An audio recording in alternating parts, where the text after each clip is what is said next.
Good morning, good afternoon, depending on where you are joining us from. We are here today with the fine folks from Uplevel Systems. We are joined today with Corey Ware and Tom Alexander. Corey is the Senior Director of Channel Management, and Tom is the CEO. Good morning. How's everybody doing? Actually, it's not morning for you. It just turned 12 o'clock, right? Yep. All right, perfect. So you guys are on the West Coast. I am on the East Coast in sunny South Carolina, but I understand that even on the West Coast, we're having rainy days. It's raining here in South Carolina, so we need. It's okay. We need the water. How about you guys? Well, for us, it pretty much starts raining in October and it won't stop until May. But yeah, we're used to it. All right, all right. Well, good, Usually good. happens. We're So located in Portland for those that are not aware. okay, good deal. So Portland is on the other side of the U.S. from me, but what's the temperature in Portland? Ooh, Oh, dude. it's probably about 50 degrees at best. Okay, all right. Well, Tom, we were chit-chatting a minute ago before that we started the live here, and you and I were talking about the weather in South Carolina, and I was telling you that I wear shorts year round. I mean, Christmas Day, I'm wearing shorts here. So right now, the weather here is 67 degrees temperature wise. So rainy and 67, but you can still wear shorts. And I was telling Scott, rub it in, Scott, just rub it in. There you go. There you go. Well, I believe today's topic of conversation is infrastructure as a service with Uplevel Systems. Yeah. All Well, right. thank you, Scott. We appreciate you having us on. As you mentioned, I'm Corey, so I'm the director, excuse me, the channel manager. But yeah, we wanted to, obviously introduce ourselves as Up-Level Systems, but then just talk about what we're seeing in trends for MSPs, specifically as it pertains to infrastructure as a service. So maybe Tom, if you want to go to the next slide, you can dive right in. And please, as we're going through, if you have any questions, just put them in the chat, and we'll try to address those as we go along. Perfect. But briefly, a little bit of background on Uplevel Systems. We were founded in 2015 by Tom and the team. We are 100% focused on supporting our MSP partners, and our MSP partners pretty specifically focus on supporting small and mid-sized businesses. We have about 500 partners nationwide that we support, and we've got around 150,000 customer devices under management today. One of the main things that our partners really appreciate about Uplevel Systems is our technical support team. We try to keep it very simple, very straightforward for you. If you have a problem, just give us a call, send us an email. That's really kind of our DNA, is just keep it simple. Call us, let us know if there's an issue, and we'll do our best to support you. So next slide, Tom. To get started, I thought maybe we should take a quick peek at what we are seeing from our partners in terms of challenges and trends heading into 2025. Um, excuse me. So the main ones that I think from a technology standpoint that are pretty obvious, just the increasing influence of AI, both for MSPs, but also for your clients and how that's affecting their technology needs. Obviously, the changing compliance and industry regulations, things that are continuously evolving and changing, and making sure that you're on top of those changes. And then, of course, cloud is ever expanding and never going away. But the things that I think that a lot of people aren't paying attention to or haven't necessarily thought about is really the changing demographics of our end users, and specifically the decision makers within those end users that we're supporting. They're getting younger, which isn't necessarily a bad thing. The younger generation, I think the next generation of decision makers, is certainly more acclimated to the as a service concept. Okay. All software, for example, is as a service. Hardware is going more and more towards as a service. I mean, you think about from a leasing perspective, that's pretty much as a service. And then security is obviously going to as a service. But I think there's a couple of key things that people should be thinking about as we are dealing with the younger demographic of decision makers. Go back a little bit, Tom, if you wouldn't mind. Sorry. Not quite ready. The Okay. younger demographic, I think that they do value a more, or they would like a more immediate response, but I think they also want a more personalized approach, or they want to feel like the package that you're putting together for them is more tailored specifically for their needs. And then just in general, I mean, these are probably not necessarily new for MSPs, but the cost of doing business obviously just continues to rise. The need for more vendors to cover a wider variety of services, a wider range of services. Again, business owners or customers are requiring more instant responses. Things are getting more and more digital. They need quicker and quicker response time just because their entire business is wrapped up in their network. Some other major challenges, one that we hear constantly, is just the difficulty of not only hiring qualified technicians, but just staff in general, but really hiring qualified technicians to support their business. And a big one is really, how do you differentiate yourself from your competition? I think the easy answer there, a lot of people say, well, we're like the other guys, but we're cheaper. But I mean, that's really a dangerous, it's kind of a zero-sum game. You'll play that game all the way down to the bottom and eventually there's no margin. So the challenge is how do you differentiate yourself so that you can command the price that you need for your services? And then obviously it's increasingly more difficult to find and win new business opportunities. Corey, Yes, can sir. I ask you a question about the very first thing that you brought up, increasing influence of AI? Mhm. So AI is a big buzzword now in the industry. We're all talking about it. I mean, I don't think any of us are not using Chat GPT in some form now. How is AI, influencing what you're doing at Uplevel Systems? Are you guys integrating AI at all into some of the threat analysis Mhm. or anything like that for what you're doing? Yeah, I'm actually going to let Tom jump on that because I know he's been All working right. on the project. So go ahead, Tom. Yes, as you say, Scott, AI basically means everything to everyone. And I think everyone's looking at ChatGPT as AI, whereas really I mean, I view that as sort of a parrot. But there's a lot of AI Sure. principles that have to do with security. And in particular, zero-day threats, emerging threats, even threats that you don't know exist until you look at the network and go, wait, that traffic pattern doesn't match. That's not something I expect to see. And so we are, in fact, doing that. We have been working on a project for probably the past 4 to 6 months on figuring out how to get that into our security package. I mean, it's a huge Ah, hit to climb, but it's promising. well, it seems like the AI could go in and do the mundane task that a human was doing manually, that it could go in and just speed things up, make the process a whole lot more streamlined and faster I mean, because look, when you're examining a threat or looking at a threat, if you Mhm. have the AI behind it, the intelligence engine of the AI, it can do a lot more processes than a human can do by far, I would think. Yes, the danger is if you let it loose, then it can do a lot of things that you don't want it to. So Right.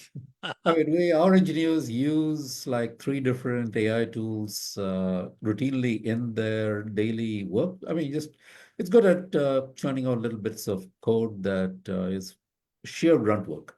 But you have to be real careful. You have to actually know what you're doing when you do that because it can come up with stuff that looks almost right. But if you just take it at face value, it'll blow things up. Yeah, I got you. We never go straight from, yeah, here's the code, let's cut and paste. No. Look at it, Gotcha. read it, understand it, then paste it. I got you. Very good point. Okay, next slide. All right, let's see. I guess this is where Corey throws it to me. So the traditional approach to SMB infrastructure has been pretty much own it. So the customer used to go in, buy their servers, buy their network, buy their applications. I mean, it's QuickBooks used to be an app that you installed, not QuickBooks Online.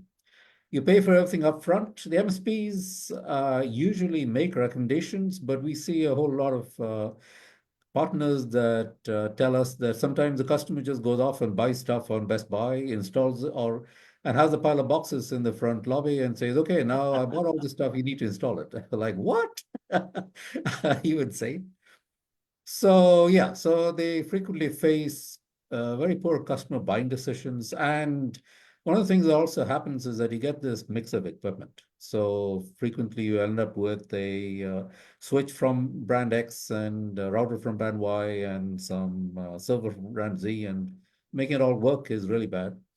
Something we've seen, which is disturbing, is the fact that there's customers do a lot of price shopping online. It is absolutely unusual to find, for example, a customer sending a proposal to an MSP. The MSP sends back a proposal. It has a list of things on it. The customer goes, "Oh, okay, great. I'm just going to go get all this stuff, and now I'll just pay you by the hour to put it together." That's not a good business strategy. There's a lot of downsides also in owning your gear. For a start, you break it, you own it. You just buy a $5,000 server and it gets blown up. Well, you're going to spend another $5,000. There's something we see all over the place, which is a total reluctance to upgrade. When the customer has basically spent thousands of dollars on their own gear, then the first question is, it's working. Why do I have to change it? Well, it's 7 years old, but it's still working. It's causing you problems, but it's working. So there's always the budget hump that you climb. So as soon as you show up and say, you need this, they go, how much is it going to cost? "Oh, well, we really don't have the budget. How about next quarter?" And next quarter never comes. And then we have seen all kinds of cases where licenses actually lapsed. And so the customer is not updating the security signatures. They aren't putting in the patches. And the reason is, well, they can't afford to renew the license yet. So these are all issues with owning the stuff. So what's moving, or the direction that this is moving, is all towards as a service. I mean, this is actually a very long practice in a lot of professional verticals. So construction, for example, and people may buy their own forklift, but most often they actually go and rent it or lease it or otherwise get it financed. Rentelco is a great example. Medical, dental, everyone. So the IT industry really is just catching up to the standard trends. As Corey mentioned, the software applications have already gone this way. I mean, I can't remember the last time I actually paid for a full-up Office application that I bought, came in on DVDs, and I installed. It's all Office 365, QuickBooks Online, you name it. It's basically, you get it as a service per month, and you don't have to mess with downloading, installing all the stuff. The cloud infrastructure is following right behind. So when we talk about infrastructure as a service today, it's sort of like remote desktops, desktops in the cloud. It is like servers in the cloud and all that kind of stuff, hosted VoIP phone systems. But network gear is also showing up. So we see a lot of people selling firewalls as a service, for example. SD-WANs used to be something you bought and you nailed up with MPLS lines. It's now basically just as a service. You buy it on a monthly basis, they'll send you an appliance, plug it in, and off you go. So the rest of the network is actually following right along in its footsteps. So the whole thing is actually, we see, moving in this direction. It'll just take a while. Yeah, everything is as a service now, as you point out. Yeah, I mean, it's like Uber is basically Taxi as a service. Taxi as a service. That's it. So what are the benefits to customers? I mean, the most significant benefit is that customers get out of the IT business and start running their core business, right? So as soon as the customer buys a switch, somehow the customer automatically sort of becomes an IT expert, and they feel that they can advise the MSP on how to set up and configure the switch. I've even seen customers dictate to the MSP what VLANs should be set up, which is crazy. So now they actually get back to running the business and invest in the core competency as opposed to spending all this money on the infrastructure. So there's no upfront cost to an as a service model, which makes the buying decisions far easier. If you're going to pay $100, $500 a month, that's a far cry from paying $5,000 upfront. So it's a lot easier for a lot of customers to consent to paying something on a monthly basis than it is to come up with a whack of cash. Another one is that it scales with the business. So you buy this 48-port switch and you only had 10 employees that seem to do fine. Suddenly you have 12 employees and you need to buy a whole new switch. Well, that's not a proportional cost. Whereas if it's as a service, then you end up basically scaling on your headcount basis, which is a lot easier to explain to a business owner than telling them that they'll just basically double their infrastructure. Another thing that's often overlooked is the fact that if you buy it as a service, then there's a whole infrastructure maintenance firm behind that as a service whose sole purpose in life is to keep that thing running. So one of the great things about, say, Amazon Web Services, where you buy computer service, is the fact that there's a whole tribe of Amazon engineers who are experts at keeping hypervisors going, making sure servers are swapped out when needed, all the kind of mundane maintenance things that is too easy to overlook. And that's the job. So they keep doing that. Whereas if you buy your own stuff, then basically you're becoming a fraction of that maintenance engineer. Life is too short to sit there and worry That's about right. whether your switch is failing. And then finally, there's a built-in obsolescence protection. So the thing is not working up to snuff, whether it's software or hardware or whatever. The vendor is basically has the same goal, which is to keep you buying it as a service. So the vendor has an interest in keeping the equipment up to snuff, software up to snuff, and so on. If you own it, it's your job. There are a bunch of benefits to MSPs as well. So first of all, I mean, I think the most significant thing is that it makes your conversations with your prospective customers much easier. So you don't have to go in and say, well, this complete haystack of gear that you have has to go. I'm sorry, this is not going to work. Yeah, I realize that you just spent $2,000 on it last month, but it's still not going to work. You're going to have to throw it all out if I'm going to make any money supporting you. That's not an easy conversation to have with any customer. This takes it completely away. It's like, nope, you don't have to worry about spending upfront money. It also matches the MSP model much better. I mean, the typical MSP model is, you bill the customer on a monthly basis. Well, if you roll the as a service subscription into the monthly MSP bill, just becomes just a slightly larger bill, but it's still on a monthly basis. The customer is good with that. It's a lot easier to talk to a customer about upgrading the infrastructure when you don't have to tell them that it's going to cost them thousands of dollars. Something that is also overlooked is the fact that it increases your customer stickiness. We've seen a number of partners when the customer said, I'm not really very happy with you. I'm going to do a little shopping. Then they suddenly realize, wait a minute. If I do a little shopping, then basically all of this equipment sitting in that wiring closet is going to disappear with you. You know what? Actually, I think I'll stick with you now. It does increase stickiness quite a bit. But the other thing beyond that is the fact that as soon as you start providing a large fraction of their infrastructure processes, as opposed to going out or buying it from Best Buy, then the MSP becomes core to the whole business process. They get pulled into customer conversations like, well, I've got these 10 new employees or this remote office opening up. What do you think I should do for that? As opposed to, yeah, I'm just going to go buy it all from Amazon and then you can deal with it. Makes for a lot easier or a lot more sticky relationship between the MSP and the customer at that point. And finally, it aligns the vendor interest with the MSP needs. The last thing an MSP needs is to convince a customer that they need to go buy all this gear, which costs thousands of dollars, and then something happens, and then the MSP calls the customer, and the MSP calls the vendor, and the vendor starts them out at tier 1 support, and then the problem doesn't get resolved for weeks. I mean, everyone has had this experience, including myself.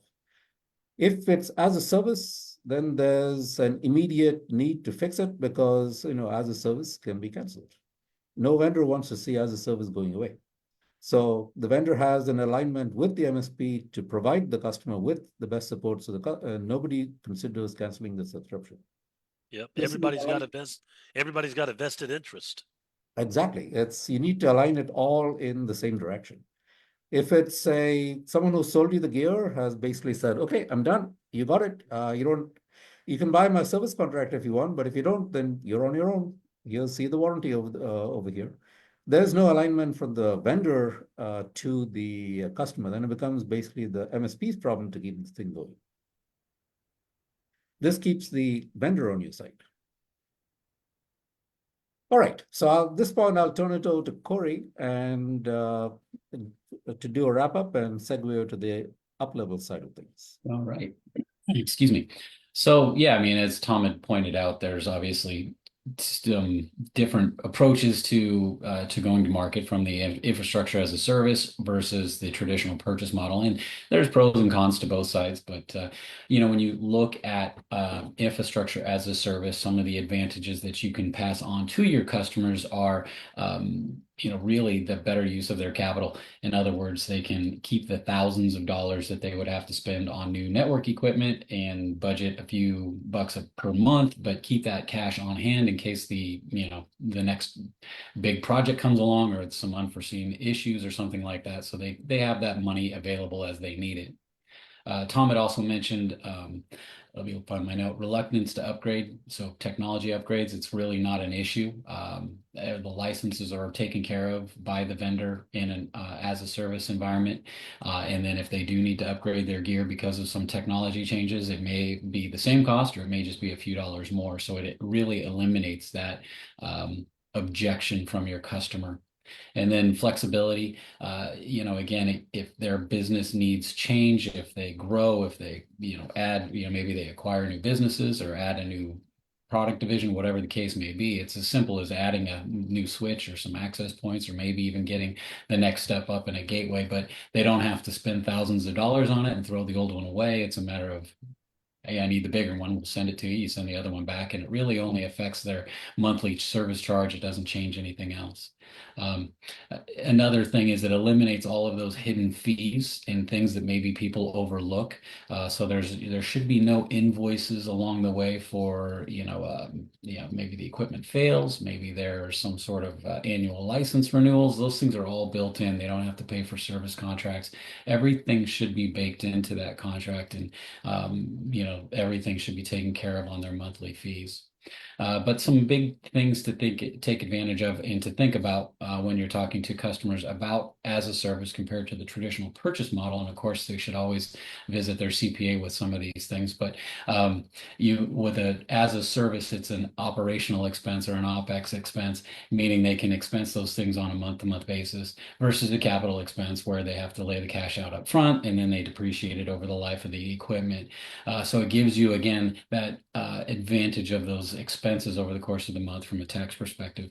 And again, kind of going back to the first point, it preserves that cash on hand in case they do need to make other major investments in their infrastructure or hire new employees, or you never know what might come up. Every day is a new adventure, right? Some of the disadvantages, as we mentioned at the beginning, there's still a fair number of people that just want to buy it. I mean, maybe it's that kind of that buy once, cry once kind of mentality where you just write the check, you're done. You don't have to worry about those month-to-month fees. Unfortunately, if it breaks, you get to write a new check, or you have to call somebody on a break fix mentality or a break fix approach, excuse me. It does add value to the business. I mean, if you purchase it, it does go down as an asset on the balance sheet. So a lot of people might look at it from that perspective. But truthfully, probably the biggest thing that I hear from our partners in terms of, my customers don't like to feel locked into a 3-year, 2-year agreement, something like that. Even though it's cheaper in the long run or the same amount of money in the long run, they'd rather just spend the money and then they feel like they can shift gears on the fly and go buy another network in the next year if they want to. So that's really probably the most common thing that we hear is, I don't want to be locked in. There's ways to probably talk around that, but that's probably the biggest thing that we hear from our customers. Tom, maybe next slide.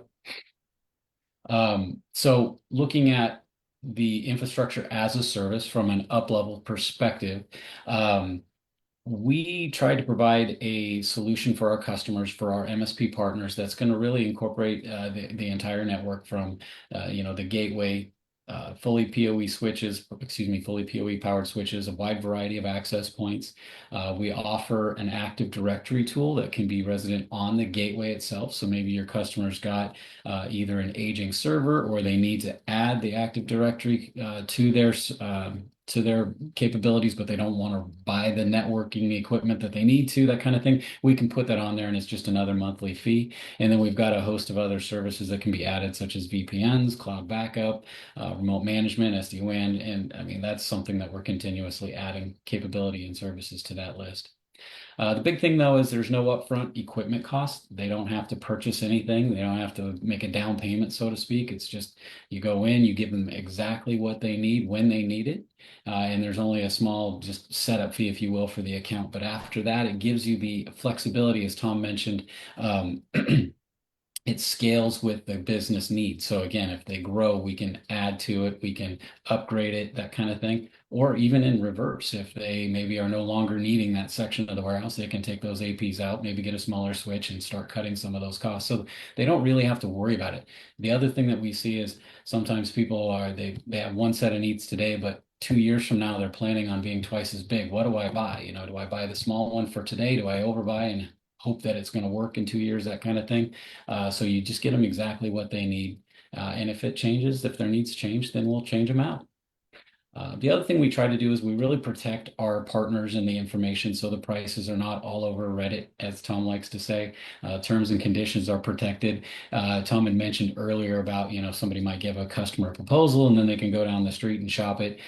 These costs are protected so you can build in the margin. You don't have to worry about somebody undercutting you, or a customer maybe finding the price list online and saying, well, why are you charging me so much when it's at this price to you, that kind of thing. So all these things are very protected to make sure that our partners can, again, get the margins that they need.